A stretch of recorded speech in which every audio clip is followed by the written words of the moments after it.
ஏடி சத்யா, அங்க நம்ம அண்ணா தளபதி ஜெயிச்சிட்டாரு. நம்ம போனோடனே டிவிக்கு கேக் வாங்குறோம், கேக் கட் பண்றோம், நல்லா செலிப்ரேட் பண்றோம். நம்ம ஊருக்கு வந்தது எப்படா நம்ம மதுரைக்கு போவோம்னு இருக்குல்லடி. ஆமா சோனி, நம்ம ஊருக்கு வரும்போது கேரளா போறோம் நல்லா ஜாலியா இருக்கும், சந்தோஷமா என்ஜாய் பண்ணலாம்னு நினைச்சோம். ஆனா மே 4ஆம் தேதி மறந்துட்டு ஊருக்கு வந்துட்டோம்டி. நம்ம பேசாம தமிழ்நாட்டிலே இருந்துக்கலாம்டி. நம்ம தளபதி ஜெயிச்சதை உடனே செலிப்ரேட் பண்ணிருக்கலாம். சரி விடு, நம்ம தான் நாளைக்கு ஊருக்கு போயிடுவோம்ல, நாளைக்கு கேக் வாங்கி வெட்டுவோம். ஏவ்ல சத்யா சோனி, உங்களுக்கு ஒன்று தெரியுமா? நம்ம விஜய் ஜெயிச்சிட்டாரு. எத்தே நீங்க டூ லேட் தே, நாங்க எப்பயோ பார்த்துட்டோம், அவர் ஜெயிச்சிட்டார்ல. அம்மா கால் வலி தாங்க முடியலம்மா.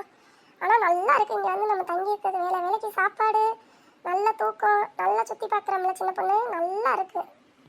அம்மா நீ வீட்டில் இருக்கும்போதே சமைக்க மாச்சுப்பட்டு என்னென்ன சொல்லுவ, கால் வலிக்குதும்ப, இடுப்பு வலிக்குதும்ப, கை வலிக்குதும்ப.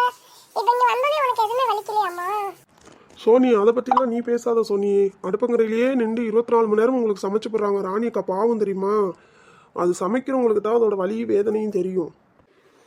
சின்ன பொண்ணு, எனக்கு சத்யா சோனி கிண்டல் பண்றது கூட நான் தாங்கிக்கிறேன் சின்ன பொண்ணு. ஆனா நீ சொல்ற பத்தியா, அதான் என்னால தாங்கிக்க முடியல. பொழுதோட ஐஸ்வர்யாக்கா தான் உள்ளக்க வேலை பார்த்துட்டு இருக்காங்க, மீன்காரக்கா தான் உள்ள பொழுதோட கிச்சன்ல வேலை பார்க்குறாங்க. நீ என்ன வேலை சின்ன பொண்ணு பார்க்குற? நீலாம் எதுக்கு சின்ன பொண்ணு இப்படி பேசுற? எக்கா போங்கக்கா, உங்களுக்கு நான் சப்போர்ட் பண்ணி பேசிட்டு இருக்கேன், அதுக்கு 2 டீ என்னையும் நீங்கள் கோர்த்து விட்டுக்கிட்டு இருக்கீங்க. ஏடி சோனி, அம்மாக்கு ஊர்ல இருந்தா மட்டும்தான் கால் வலி இடுப்பு வலி எல்லாமே வரும். வெளியூர்ல வந்துட்டோம்னா எந்த வலியுமே இருக்காது. அம்மா எவ்வளவு ஜாலியா இருக்கா பத்தியா? அவ ட்ரெஸ் காஸ்டியூம் பத்தியா பயங்கரமா இருக்கு. ஏடி உங்க 2 பேத்துக்கு கொழுப்பு ஏறி போச்சுடி.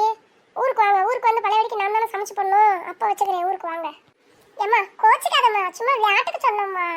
அம்மா ஊருக்கு போனோடனே டிவிக்கு கேக் வாங்கி வெட்டுவோம்மா ப்ளீஸ்மா. அதே நீங்களே சொல்லலைனாலும் நான் வெட்டுவேன். ஏன்னா நான் விஜய்க்கு தான் ஓட்டு போட்டேன், நான் கேக் வெட்டுவேன்.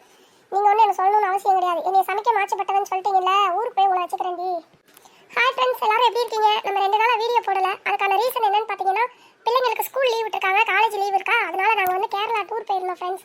இப்போ அடுத்தடுத்த வீடியோவில் கேரளா டூர் நாங்கள் போயிருந்தோம், அந்த போட் ஹவுஸ் எல்லாம் வரும் பாருங்கள் ஃப்ரெண்ட்ஸ். அப்புறம் வந்து நம்ம தமிழ்நாட்டில் நம்ம டிவிக்கே ஜெயிச்சிட்டாரு. யாரெல்லாம் விஜய்க்கு ஓட்டு போட்டேன் அப்படின்றத வந்து கமெண்ட் பாக்ஸில் கமெண்ட் பண்ணுங்கள் ஃப்ரெண்ட்ஸ். நம்ம விஜய் அண்ணா கொடியை போட்டு விடுங்க ஃப்ரெண்ட்ஸ், அதை வச்சு நாங்கள் தெரிஞ்சுக்கிறோம். Bye friends.